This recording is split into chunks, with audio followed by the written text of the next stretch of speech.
rằng trọn đời chỉ yêu mình em.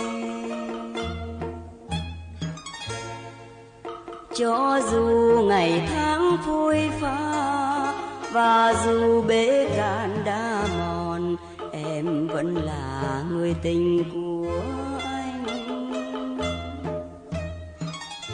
Chuyện tình đôi ta tha thiết êm đềm, ước mộng bình thường của em hằng mong. Mong một ngày lễ vu quy, diều hồng pháo nhuộm khắp đường, và cùng anh bước xuống